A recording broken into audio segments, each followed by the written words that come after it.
Hello guys, welcome back to my YouTube channel community health officer life journey. कैसे हैं आप लोग? आशा करती हूँ आप लोग जहाँ भी होंगे स्वस्थ होंगे। तो मैं आई हूँ आज एक नई जानकारी के साथ, जो है कि ये मानसून का सीज़न है और मानसून के सीज़न में मौसम में परिवर्तन हो रहा है। तो मौसम में परिवर्तन होने के कारण बहुत सारे लोग बीमार पड़ रहे हैं, क्योंकि हमारे जो शरीर की रोग प्रतिरोधक क्षमता होती है वो कम हो जाती है। इस वजह से लोगों में ये कॉमन कोल्ड हो गया, सर्दी बुखार के लक्षण ये सब बहुत ज़्यादा हो रहे हैं। और हमारे आयुष्मान आरोग्य मंदिर जितने भी है वहाँ भी गांव में बहुत ज़्यादा जनसंख्या में लोग ये बुखार से परेशान हैं। तो इसका एक ही उपाय है कि अपना थोड़ा सा साफ़ सफाई आप लोग मेंटेन रखें और नज़दीकी स्वास्थ्य केंद्र पर जा कर के अपनी जांच कराएं और डॉक्टर के परामर्श के अनुसार अपना जो भी ट्रीटमेंट है वो आप लें। तो आज हम चर्चा करेंगे थोड़ा टाइफाइड के बारे में। टाइफाइड आप लोग पहले तो सुने होंगे, पहले भी। टाइफाइड जो होता है वो मियादी बुखार या आंत्र ज्वर होता है। ये जो आंत्र ज्वर होता है इसमें क्या है कि बुखार होता है और हमारी आंत तक पहुंच जाता है, मतलब पेट की समस्याएं भी उत्पन्न होती हैं इसमें। पेट की समस्या उत्पन्न होंगी तो हमारा डाइजेशन वगैरह भी ख़राब होता है। और ये बुखार जो टाइफाइड का बुखार जो है, तो इसमें बहुत सारी दिक्कतें होती रहती हैं। तो हम बात कर रहे थे टाइफाइड बुखार। टाइफाइड बुखार जो होता है ये मियादी बुखार या आंत्र ज्वर होता है। यह एक जानलेवा बैक्टीरिया जिसका नाम है साल्मोनेला टाइफी के कारण होता है। यह बैक्टीरियल संक्रमण है जो दूषित पानी व भोजन के माध्यम से फैलता है। तो इस पे हम बताएंगे कि टाइफाइड के लक्षण क्या होते हैं। जो टाइफाइड के लक्षण हैं वो आप लोग जिसको बुखार होगा उसके अंदर ये सब लक्षण पाए जाएंगे। इसमें बुखार तो रहता ही रहता है, इसमें लंबे समय तक बुखार रहता है। जैसे बुखार आएगा, वो 2 दिन 3 दिन दवा खाएंगे, उसके बाद फिर वो ठीक हो जाएगा। अंदर अंदर तो बुखार रहेगा लेकिन आपको लगेगा कि ठीक हो गया, लेकिन फिर वो 1-2 दिन में फिर बुखार हाई हो जाएगा, बढ़ जाएगा और 100 डिग्री से ऊपर ही बुखार रहता है। और इसमें क्या होता है, बुखार के कारण कमज़ोरी होती है, कमज़ोरी होगी, फिर भूख न लगना, पेट में दर्द, सिर दर्द, दस्त, उल्टी, कुछ मामलों में शरीर में गुलाबी रंग के चकत्ते भी पड़ जाते हैं। जो टाइफाइड के लक्षण होते हैं, ये सारे लक्षण हैं बुखार के मरीज़ में देखे जाते हैं। और इसमें टाइफाइड कैसे फैलता है? टाइफाइड जो फैलता है ये दूषित पानी और भोजन के सेवन से फैलता है, क्योंकि मानसून का टाइम है तो जगह जगह वाटर लेवल हर जगह बराबर है, पानी भरा हुआ है।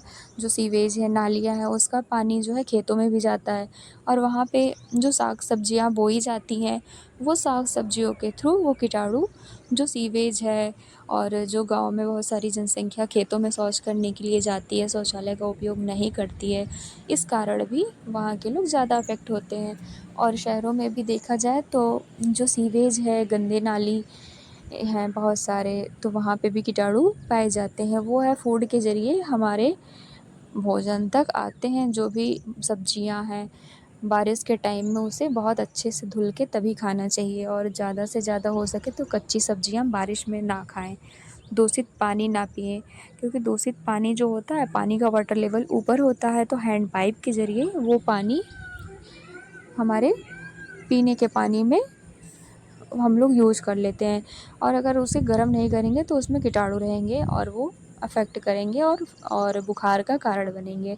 तो बारिश के टाइम में देखा जाए तो हमेशा फ़िल्टर वाला पानी पिए अगर पॉसिबल है तो।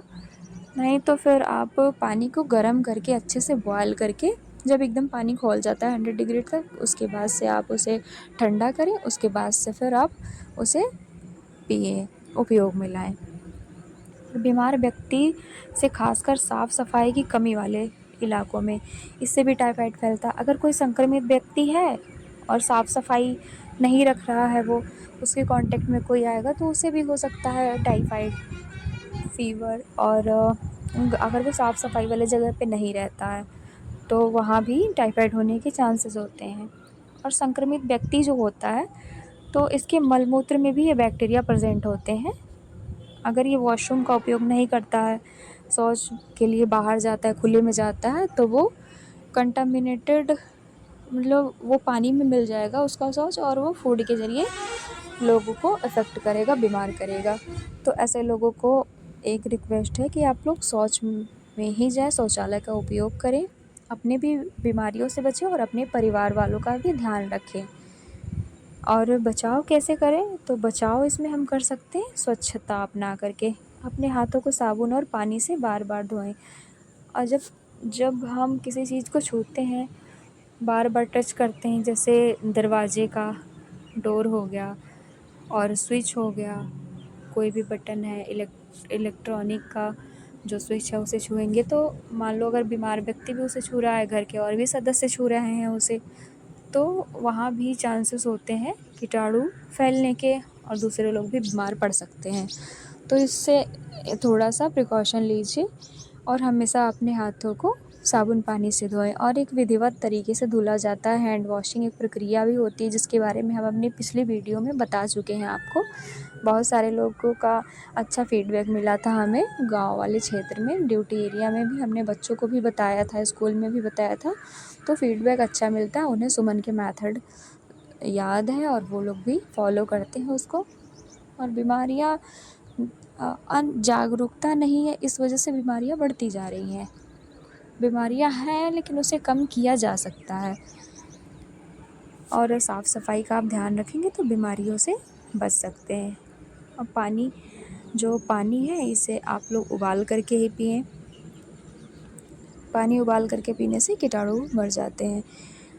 और इसमें क्या है कि पानी की बोतलें, कैन, आजकल तो बहुत सारे लोग बाहर से पानी लेकर के पी लेते हैं। तो इसमें क्या करना है कि बाहर से जो पानी लेते हैं उसकी बोतलों को थोड़ा साफ़ कर दें, पोंछ करके उसे फिर यूज़ में लाएं। और भोजन, हमेशा भोजन जो है वो गर्म करना चाहिए। गर्म भोजन करेंगे तो आपके शरीर के लिए अच्छा होगा। और इसमें प्रोटीन युक्त भोजन शामिल करें। और कच्चे फल और सब्जियों के सेवन से बचें, खासकर जिन्हें आप खुद नहीं छील सकते, जैसे गाजर, मूली, शकरकंदी, ये सब चीज़ें हैं। इसे थोड़ा सा आप लोग क्लीन करके तभी यूज़ करें, अन्यथा अगर आपको टाइफाइड है तो थोड़ा अवॉइड करें ऐसी चीज़ों को। टीकाकरण तो बहुत ज़रूरी है इसमें। अगर आप टीकाकरण से ही ठीक होता है ये टाइफाइड का, डॉक्टर की सलाह पर टीका लगवाएं। और इसमें पानी, साफ़ सफाई और स्वच्छता का ध्यान रखें, वाटर सैनिटेशन एंड हाइजीन का ध्यान रखें, विधिवत ध्यान रखें। मतलब इसको एक तरीके से साफ़ सफाई, अपने कपड़ों की सफाई, अपनी पर्सनल हाइजीन, शौच जा रहे हैं तो वहाँ पे फ्लश करके आएँ। अगर शौचालय का उपयोग करें तो अच्छे से वहाँ पे पानी डाल दें। इससे भी आप स्वस्थ रह सकते हैं और अपने परिवार को भी स्वस्थ रख सकते हैं, आप लोग बीमारियों से बचा सकते हैं। उपचार इसका है, उपचार में टाइफाइड का इलाज एंटीबायोटिक दवाओं से होता है और ये भी डॉक्टर के प्रिस्क्रिप्शन से होना चाहिए। अपने नज़दीकी स्वास्थ्य केंद्र से आप लोग संपर्क करके उन्हें दिखा करके तभी अपना ट्रीटमेंट चलाएं। बाकी उच्च कैलोरी, प्रोटीन वाला खिचड़ी, दलिया, ये सब आप लोग खा सकते हैं। इससे भी आपकी जो वीकनेस है वो कम होती है और डाइजेशन भी थोड़ा सही होगा। सही इलाज के लिए डॉक्टर से संपर्क करें। अपने नज़दीकी स्वास्थ्य केंद्र पर जाकर के दवा डॉक्टर की परामर्श से पूरा कोर्स लें, अन्यथा दोबारा टाइफाइड हो सकता है। इसी वजह से डॉक्टर की परामर्श से ही अपना दवा लें, कंटिन्यू करें और उसे फिर कोर्स पूरा करें।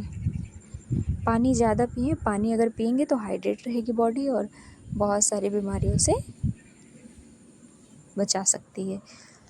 महत्वपूर्ण बातें हैं, समय और सही इलाज न मिलने पर टाइफाइड जानलेवा हो सकता है। यदि आपको टाइफाइड के लक्षण महसूस हो तो तुरंत डॉक्टर की सलाह लें। अगर टाइफाइड के लक्षण हमने बताया था कि अगर बुखार आ रहा है, कमजोरी है, पेट दर्द है, सिर दर्द है, दस्त, उल्टी, ये सब अगर कंटिन्यू है, आपको 2-3 दिनों से हो रहा है, तो आप बिना डॉक्टर के परामर्श के दवा ना खाएं। बाकी आप लोग को ये जानकारी कैसी लगी हमें कमेंट में ज़रूर बताइएगा। अगर हमारी वीडियो आपको अच्छी लगी तो प्लीज़ चैनल को सब्सक्राइब कर दीजिए और आने वाले समय में मैं और भी अच्छी वीडियो आप लोग के लिए कोशिश करूँगी कि बनाऊँ। आप लोग के ही लिए बनाती हूँ मैं वीडियोज़।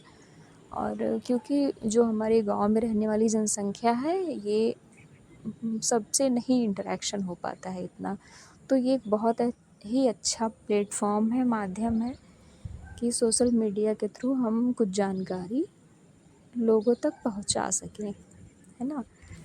तो आशा करते हैं कि आपको कुछ जानकारियाँ समझ में आई होंगी और अपना और अपने परिवार वालों का आप ध्यान रखेंगे। तब तक के लिए धन्यवाद।